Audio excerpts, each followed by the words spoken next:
नमस्कार दोस्तों, supreme court ने बुधवार 24 जुलाई को उत्तराखंड के मुख्य सचिव को निर्देश दिया कि वह हल्द्वानी में रेलवे की जमीन पर अतिक्रमण करने वाले 50,000 से अधिक लोगों के पुनर्वास के लिए केंद्र और रेलवे के साथ बैठक करे। केंद्र ने याचिका दायर कर पिछले साल 5 जनवरी के आदेश को रद्द करने का आग्रह किया है।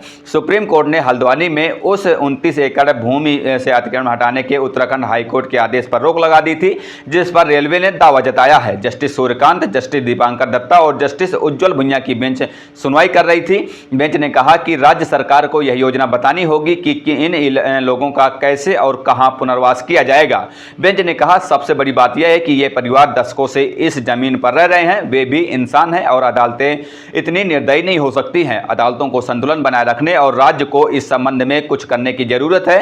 रेलवे की ओर से additional solicitor general Aishwarya Bhati ने कहा कि ट्रैक और रेलवे स्टेशन के विस्तार के लिए तुरंत जमीन की आवश्यकता है। सुप्रीम कोर्ट ने रेलवे, उत्तराखंड और केंद्र सरकार से 4 सप्ताह में अधिग्रहण के लिए जमीन और उससे प्रभावित होने वाले परिवारों की पहचान के लिए कहा।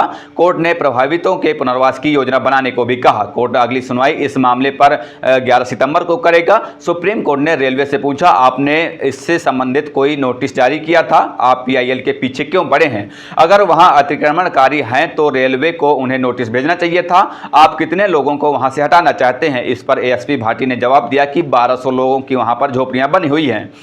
कोर्ट ने आगे कहा कि अगर वे अतिक्रमणकारी हैं भी तो इंसान भी तो हैं, वे दशकों से वहां रह रहे हैं। ये सब पक्के मकान हैं। कोर्ट निर्दयी नहीं हो सकती है, लेकिन वह अतिक्रमण जैसी चीजों को बढ़ावा भी नहीं देगी। जब राज्य सरकार के सामने सब हो रहा था तो आपको कुछ करना चाहिए था। कोर्ट ने आगे कहा कि ये लोग आजादी से भी पहले से वहां रह रहे हैं, तो इतने सालों से सरकार क्या कर रही थी? कोर्ट ने बिना किसी देरी के राज्य सरकार को बुनियादी ढांचा विकसित करने और रेलवे लाइन को स्थानांतरित करने के लिए आवश्यक जमीन की पहचान करने का निर्देश दिया है। उसने अतिक्रमण हटाने के कारण प्रभावित लोगों होने वाले परिवारों की पहचान करने का भी निर्देश दिया।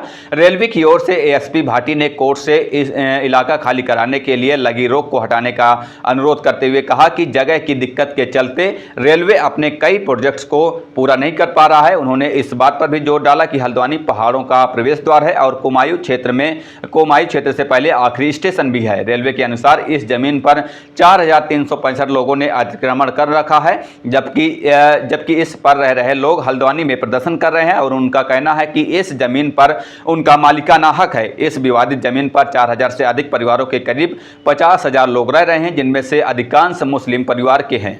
बहरहाल इस खबर पर इतना ही। आगे की जो भी अपडेट होंगी हम आप तक पहुंचाते रहेंगे। फिलहाल चलते हैं, मिलते हैं किसी नई खबर के साथ। तब तक के लिए बहुत बहुत धन्यवाद। जय हिंद, जय भारत।